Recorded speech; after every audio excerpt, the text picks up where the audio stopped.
Well, that was a lot. I think it's great. We started right where we left off. We quickly discover that the characters are actually just copies of the original. And they go into a state of grief. This was a very nice moment. Ragatha and Pomni finally hugging it out. Kinger, this character. Yeah, I sort of predicted that. Probably most people actually thought the same. That in this final episode we were gonna have we were gonna get the Jack's backstory, and we did. A section of this final episode is all about him, all about being in his mind. And we've seen this trope a lot, right? In which you get a character who's kind of an asshole, maybe even a villain, but eventually we get their love story and we, actually empathize with them and whatnot. But very often it's done in a very lame way. I think that they were, I think that the creator was very successful in this case. This jump to real life footage took me completely by surprise. I didn't expect them to show, the real world whatsoever. I thought Ribbit was great. And it's super sad how their story goes. This is implying that Jax was a trans or a femboy or a cross-dresser or something of the sort.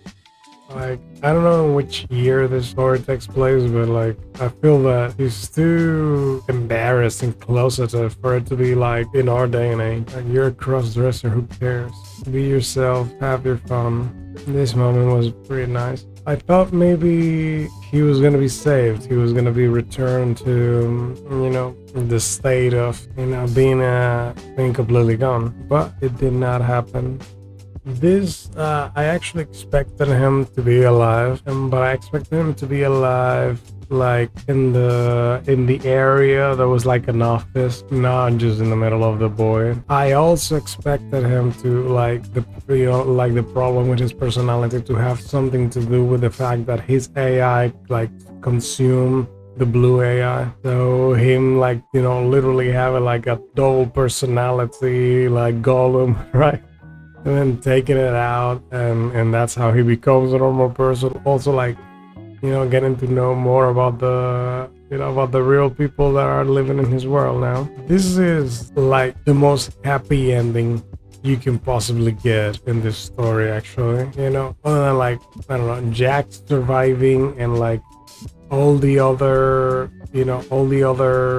people coming back being fixed, dude. That will have made it, even a happier ending.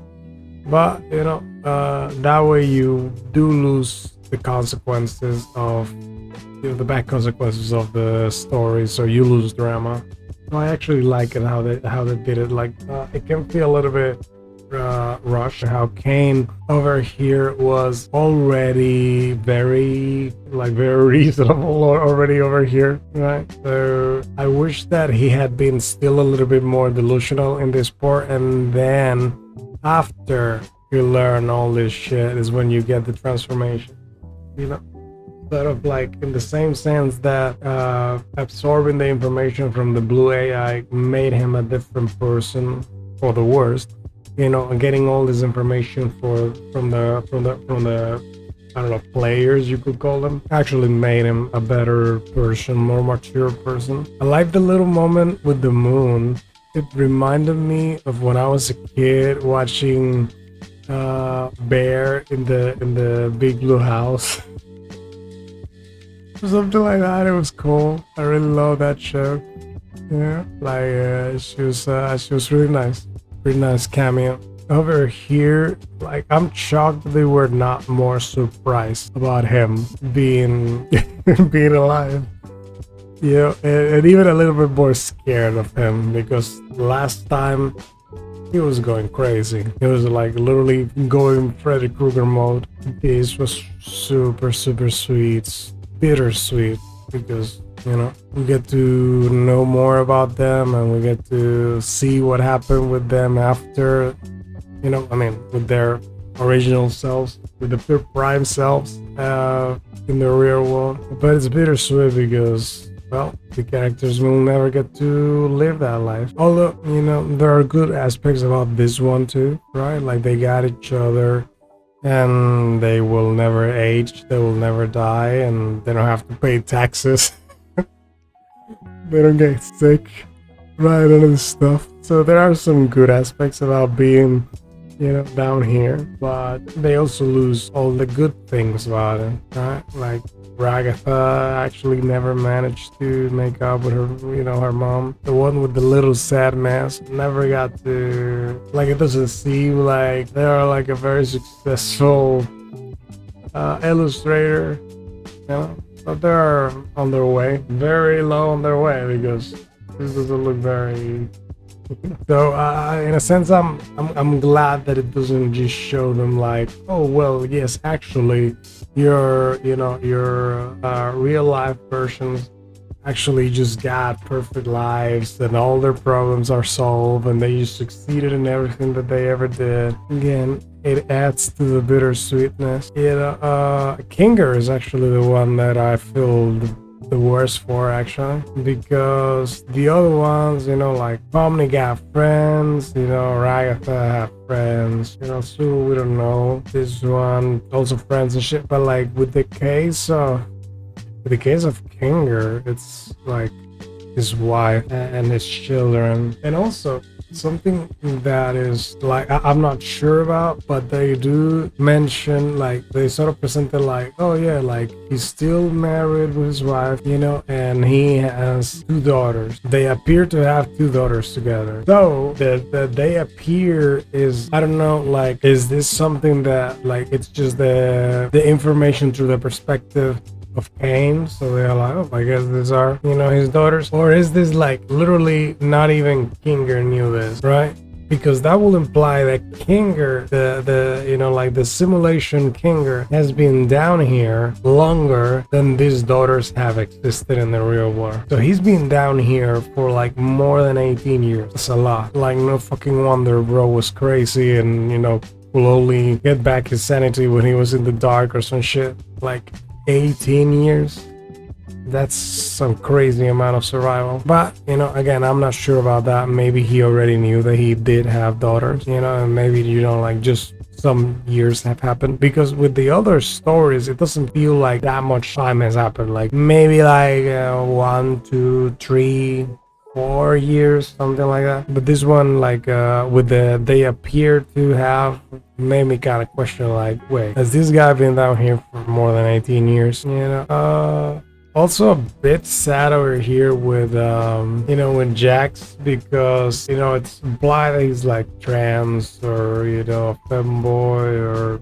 cross-dresser, something of the sort. And over here he doesn't really look it, so he hasn't like embraced it, so he's still in the closet about it, even in real life. Again, more you know, bitterness to the ending. And then the little montage of them being, you know, happily ever after. It was really nice. It was not the ending that I was expecting, actually. I thought that the ending was gonna be more of like they escaped the simulation, right? Like, you know, in a sense, I felt for the red herring of that being the goal that they have, so that's the way that it was gonna go. You know, I thought that maybe like once, you know, Kane is out of the picture, they will like learn to, like what they were doing over here, sort of you know, more events, just learn to do, you know, Neo shit, just control the simulation and finally get out. But they didn't do that because, well, they're just goddamn files, you know. The only way they could possibly get out will be if they put their, you know, their digital minds in the body of a robot or something like that, you know. And I don't think that the world will accept them, so they are better down here, actually. Another possible ending that I thought of was that maybe it was close, honestly, but it was maybe they are all AI. So yeah, in a sense they are, but not in, you know, not exactly. This little moment over here, it's nice, but I'm not too sure about you know, her breaking the fourth wall basically. And then over here we get to see, you know, a little bit more of their happy life. This was like, now this has me curious, like, who did they hook up with? Like with the sad one? Somehow I don't think is Omni. Maybe Kane? I don't know, maybe we could get like some clues out of seeing the montage, right? Like, were they getting along, you know, too much with? Or Rivet. I feel super bad for Rivet actually. Like, she only, like, her only mistake was to be fucking, you know, nice and a good friend and open up, and then this massive asshole just fucking ghosted her, you know, treated her like shit, and that's why she's not here anymore. So yeah, I'm sorry, but even after the whole backstory, I don't know how I feel about forgiving Jax, honestly. You know, we all make mistakes and, you know, all that, and none of us have done this before, so we don't know what the right answer is. But this is a big mistake. Like, she could still be around if only he didn't fucking completely exclude her and made her feel like shit. Like, she didn't ask you to tell her everything. Anyway, it's super sad, you know. You know what I mean? And you know, like, even the clown, forgot the name now. Like, they got like a really nice friendship going on. And after, you know, after the awkwardness around Rivet, it was never the same. I thought maybe when he said like, I got a surprise for you guys, I actually thought that he was gonna give them bodies that resemble their original bodies more, but he didn't. It was more. This is a nice, this was a very nice addition, right? Like, you have a dark place for both Kinger and the, you know, the broken one. She opened her bar over here. Now her weird body is actually an advantage. You see, they are the only ones who are like in a scene like this, or maybe not. Here's another scene over here. I don't think it's with Kinger or Pomni. Gooseworx. It's making me cry. Oh, you see, they're holding hands over here. So it's with Zuko. What is it? The ugly fish. The bubble never made it back. Oh, I also had a theory about the bubble. I thought that maybe the bubble was like the blue AI, you know, like just manifesting a little bit. I also thought about the possibility of like the blue AI like freeing itself from Kinger and actually being the one that fixes everything, including, I mean Kane, you know, and being the one that fixes everything and even fixes Kane, but that never happened, right? And I thought that maybe the reason why the bubble was like so mean to Kane, it's because, well, it was angry because it got eaten by Kane. So if they were a D&D party, Kinger will be a cleric. That track. She will be a warrior. That track. Ragatha, a warrior, a barbarian at that. That doesn't make any sense. Pomni, a wizard. Yeah, that makes sense. And Kane will be a bard. That makes absolutely all the sense in the world. I feel like she will be a healer, actually. Ragatha will be a healer. And they are the villains. Certainly the villain. And by the way, I thought that they wouldn't be able to do that, right? Because they couldn't swear. But I guess that Kane could have just changed that up. Is this a reference to Netflix? Ooh, you see that detail? See that little detail? Like, Sugal's door is open. And then I don't know why this scene, like, number one, how did he get that? I thought that it just like fell into the infinite void and he will never find it again. How did he get that? And then also, like, what percent is to us? It's like, is this implying that there's a chance for a sequel? Right? I feel that after the, you know, Kane is no longer fucking crazy and, you know, they get along and they realize, you know, like the reality of their situation, and, you know, escape is no longer a goal of them. I feel like adding more is just not gonna have the same weight or stakes to it. You can have like nice filler adventures there, but they're not gonna be as as powerful anymore.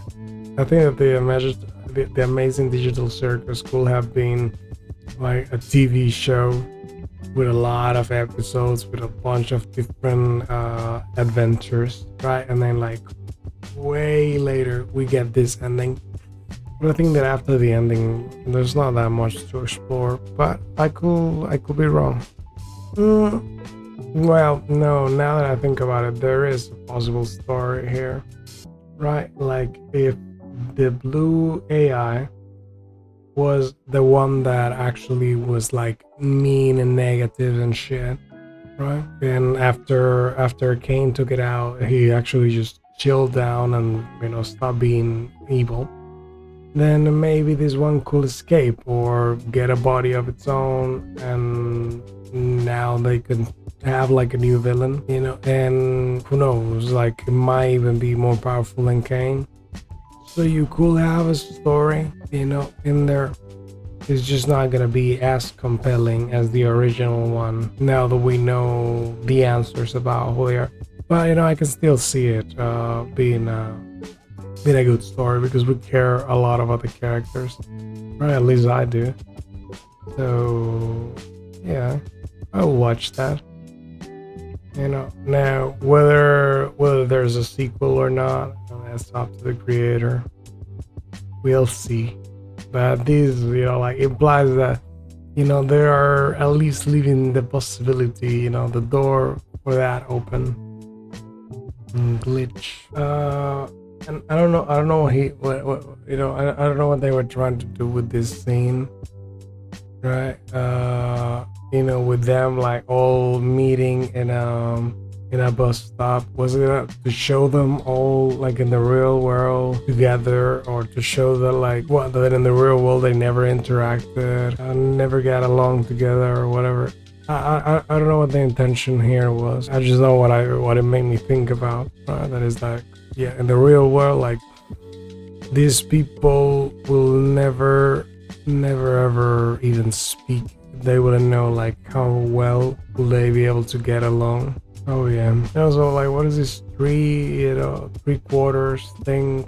Like, is this a reference, or was that just something that was there? And it doesn't seem very plausible for me that like they will actually not only will they meet all together in the same bus stop, and there's nobody else in there, but that they will even need to take a bus. Like, this guy's a scientist. He will surely have a car, right?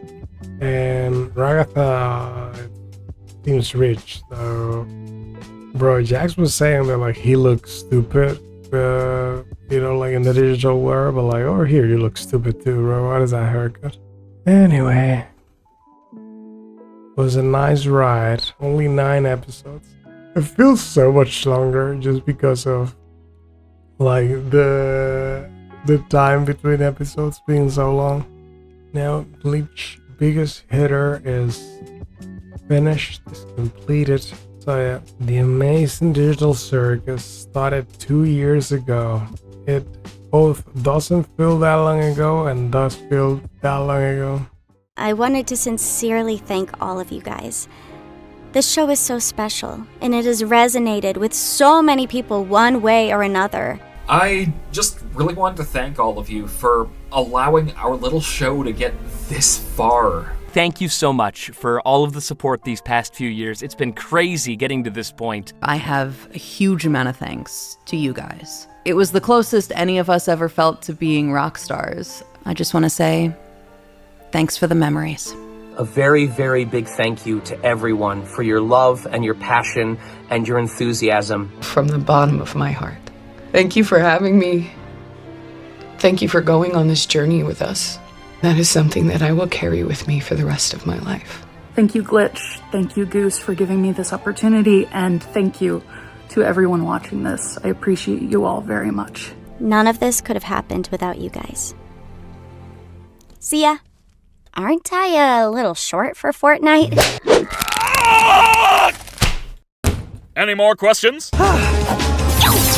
What the fuck is that?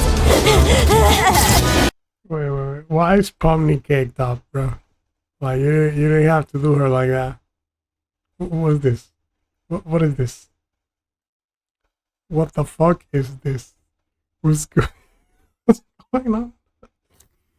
She's the flattest girl. Why you make her all curvy, bro?